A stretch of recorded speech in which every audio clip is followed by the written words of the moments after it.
Assalamualaikum warahmatullahi wabarakatuh. Salam sejahtera untuk kita semua. Kali ini kita ketemu lagi dalam kelas Retno, di mana saat ini kita akan membahas tentang hal-hal yang terjadi di dunia pendidikan yang cukup mengenaskan, yaitu peristiwa kekerasan yang terjadi di berbagai sekolah di beberapa daerah setelah pembelajaran tatap muka digelar. Memang bukan salahnya pembelajaran tatap mukanya ya, tapi bahwa budaya kekerasan ternyata sulit sekali hilang. Meskipun kita sudah 18 bulan ya, hampir 1,5 tahun kita belajar dari rumah. Tidak terdengar tuh kekerasan-kekerasan yang kemudian terjadi di dunia pendidikan. Namun sekarang kita berhadapan dengan berbagai kasus mengenaskan di dunia pendidikan. Nah, seperti apa? Ya, tapi sebelumnya jangan lupa untuk di-like, share, comment, and subscribe. Bagi yang belum subscribe, segera bunyikan loncengnya. Kita akan terus ya mengupdate video-video menarik tentang pendidikan dan anak.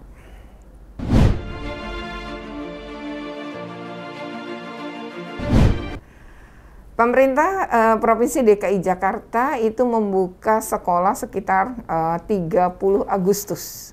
Namun pemerintah pusat membuka sekolah di seluruh Indonesia itu sekitar awal September. Nah, September, Oktober, dan sekarang baru awal November. Berarti baru sekitar 2 bulan saja. Namun berbagai peristiwa kekerasan terjadi. Yang pertama adalah kasus tawuran pelajar di Kota Bogor. Di Kota Bogor itu 2 sekolah, yaitu SMA negeri di kota itu yang memang jadi musuh bebuyutan. Baru sehari tatap muka dilakukan, ternyata sudah terjadi tawuran pelajar dan menewaskan 1 orang. Lalu setelah itu kejadian juga di Bengkulu, tawuran pelajar juga. Nah, yang mungkin cukup mengejutkan adalah kasus Musirawas, di mana seorang anak mengalami bully ya, kekerasan fisik, dikeroyok oleh 4 orang teman sekolahnya. Ini masih SD loh. Dan ternyata yang bersangkutan kemudian dibawa ke rumah sakit karena memang mengalami masalah pada tulang leher. Lalu dari hasil pemeriksaan dokter itu dibawa ke puskesmas, tidak bisa ditangani, dibawa ke RSUD, tidak bisa ditangani, akhirnya dibawa ke rumah sakit di Sumatera Selatan. Apa yang kemudian terjadi? Anak ini menurut dokter mengalami kelumpuhan total. Awalnya diperkirakan ya baru sekitar 7-20% kesembuhan. Namun menurut berita terakhir sudah lebih baik atau sudah di atas angka 20%. Namun ya anak SD loh ya, semua pelaku berusia di bawah 12 tahun. Ternyata mengakibatkan seorang anak mengalami kelumpuhan. Kasus yang berikutnya adalah kasus Alor. Di Alor NTT ini terjadi seorang guru menganiaya seorang siswa SMP karena tidak mengerjakan tugas. Siswa ini sempat dirawat di rumah sakit beberapa hari, tapi kemudian meninggal dunia. Berarti akibat pemukulan tidak mengerjakan tugas sampai meninggal dunia. Ini ya. Berikutnya lagi adalah peristiwa yang terjadi yaitu pencabulan guru, di mana dianggap pelecehan seksual ya. Itu ada video viral gitu ya, seorang siswi dipegang bagian dadanya atau payudaranya oleh gurunya yang sedang ngajar di kelas, dan kebetulan video ini direkam oleh teman sekelas yang kemudian viral. Lalu masih terjadi lagi yaitu di Batam. Ini betul-betul sebenarnya cukup mengenaskan ya, karena peristiwa pernah terjadi 2018 kemudian terulang di 2021. Anak dirantai. Dirantainya tuh di leher dan di tangan. Di tangan itu 2 orang, di lantai sebelah-sebelah, berarti kan tidak bisa bergerak berjauhan. Lalu juga dirantai pada leher. Merantai pada leher itu kan mirip seperti binatang, dan itu ada fotonya ya mereka. Dan satu lagi ada sel di sekolah itu, sel tahanan. Untuk anak-anak yang melakukan pelanggaran dimasukkan ke dalam sel tahanan. Ini sekolah harusnya menjadi tempat yang aman, nyaman, dan anti kekerasan, kok malah menjadi tempat yang tidak aman bagi anak-anak. Nah, peristiwa-peristiwa itu pasti mengejutkan kita semua.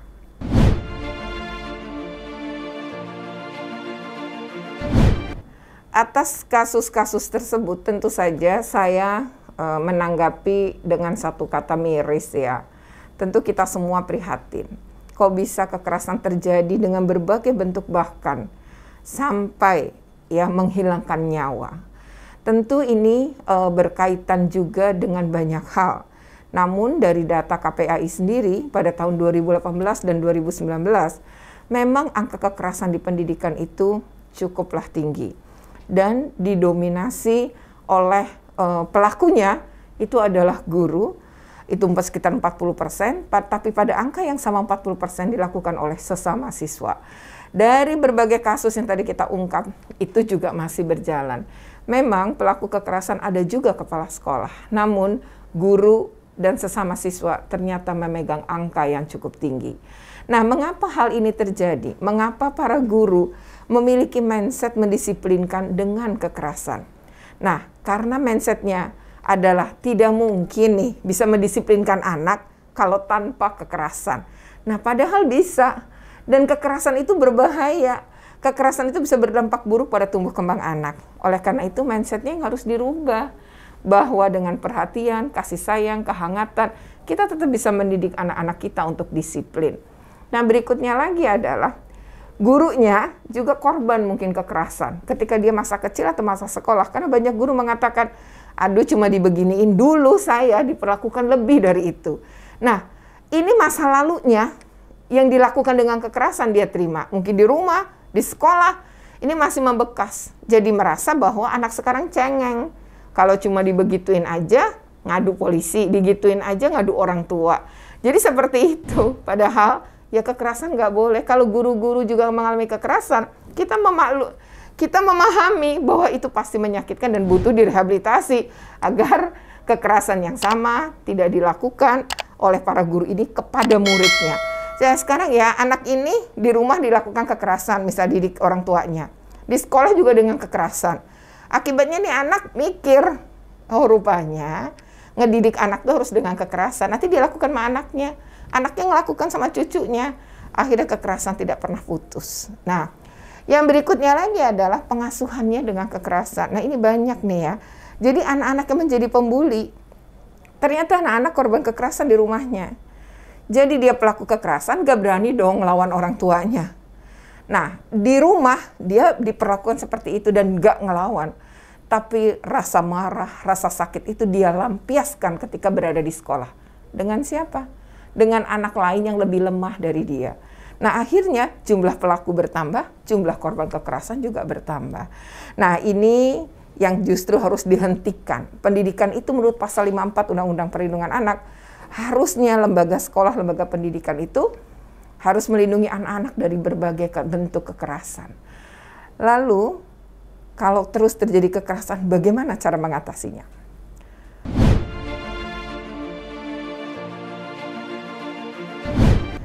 Nah, seperti apa rekomendasi untuk mengatasi ini semua? Yang pertama, tentu saja para guru ini perlu dipetakan juga.